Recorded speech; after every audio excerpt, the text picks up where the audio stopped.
On the outside, Zohran Mamdani would seem like the anti-Trump, a young, Muslim, democratic socialist politician who supports immigration and is opposed to billionaires.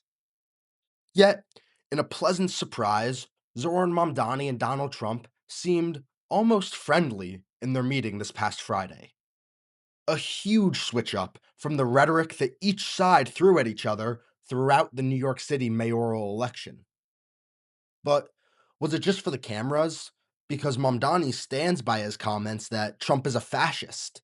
And although open to working with the White House, he clearly does not like nor respect the current president. Feelings that are surely reciprocal. Zohran Mamdani was basically a no name before his meteoric rise to mayor of New York City. Mamdani was born in Kampala, Uganda, before attending Bowdoin College in the United States. Until 2021, Mamdani had never held elected office, much less any position of serious power. But that didn't matter when he defeated Andrew Cuomo, the established former governor, in their November mayoral election.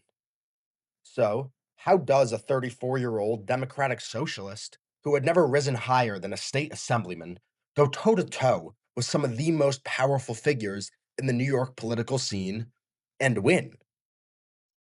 Mamdani's victory says much less about who he is and much more about the conditions that allowed for him to be elected.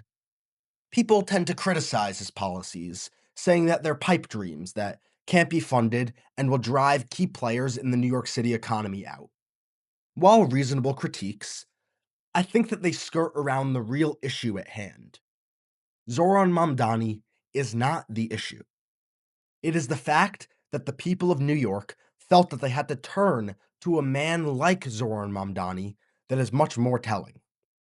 So, why did New York turn towards Mamdani? Will his policies work? And what does this mean for the future of our country? Let's find out.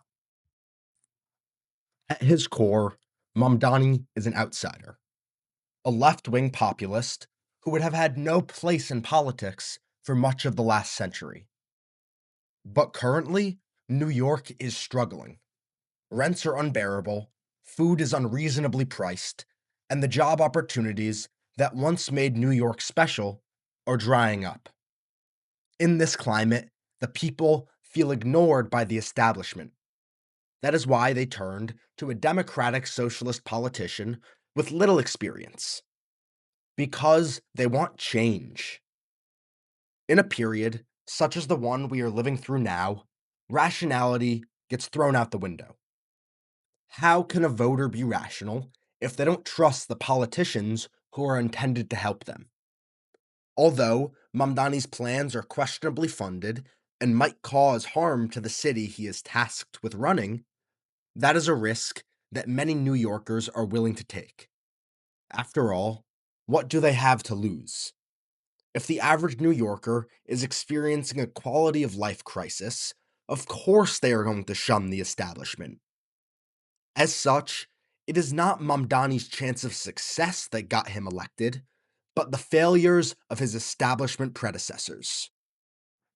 This is an awfully similar story to one that played out a decade ago, with an ideologically opposite candidate on a national stage. The 2016 presidential election seemed like a done deal. Hillary Clinton was going to be the next president. She had been a first lady, a senator, and the secretary of state. She was experienced, pioneering, and the continuation of a relatively popular Obama presidency. Who was her opponent? Some brash businessman with no political experience who couldn't help but say the things that no other politician would dare. His name was Donald Trump. Trump was an outsider, a right wing populist who would have had no place in politics for much of the last century. But Americans were struggling.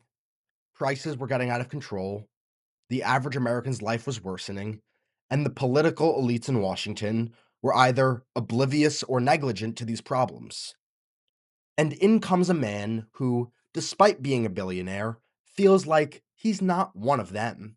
He's going to drain the swamp, remove the rot, and build a better America.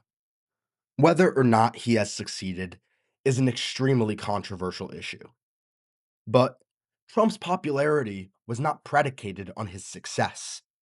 It was a pushback against decades of political gridlock and a feeling that the American dream is not what was once promised.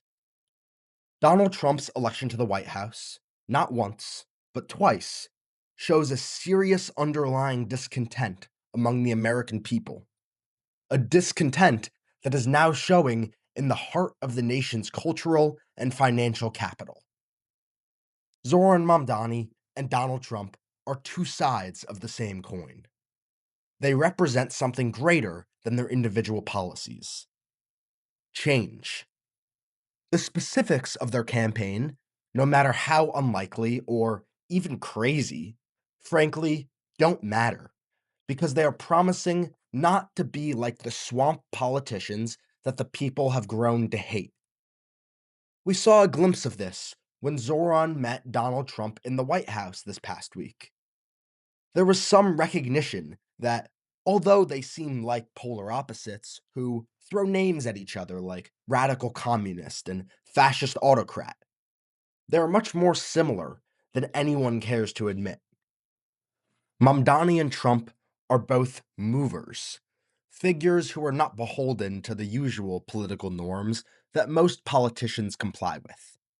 Instead, they are two symbols of a fractured America who can both agree that the country is ready for action. What does this really mean, though? Similarity does not mean friendship. In fact, it often results in the opposite. Although Mamdani and Trump are two sides of the same coin, they are still on different sides. The fiery populism that we have grown accustomed to is now being reciprocated by someone who stands for leftist ideology instead of conservatism. Donald Trump has been the leader of a powerful movement throughout the country that happens to be right wing. The left has not yet adapted, but Zoran could be their answer. If successful in New York, Mamdani would prove that change from a left wing perspective is possible, accomplishing what the likes of Bernie Sanders and Elizabeth Warren could never.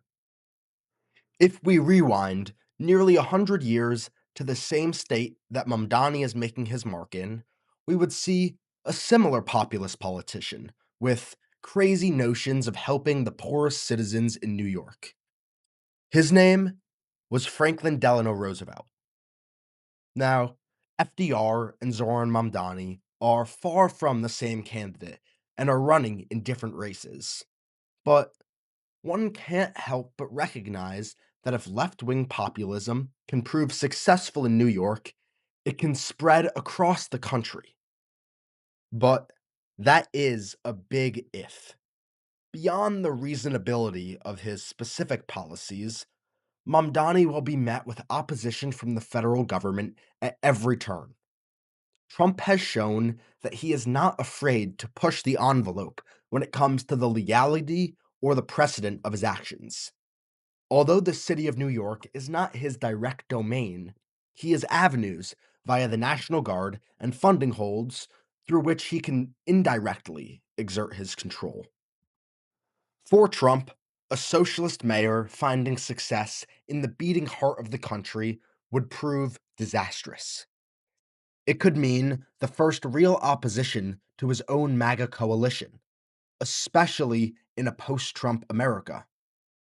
But, on the other hand, maybe trying to stamp out Mamdani's movement could add more fuel to the fire. After all, that is exactly what happened with the rise of Donald Trump himself. What do you think the future of New York City and the country as a whole will look like? Is Mamdani just a left wing Trump? And will his political movement be the first step towards a new America, or the same old promises without action to back it up? Let me know down in the comment section, and thank you for watching.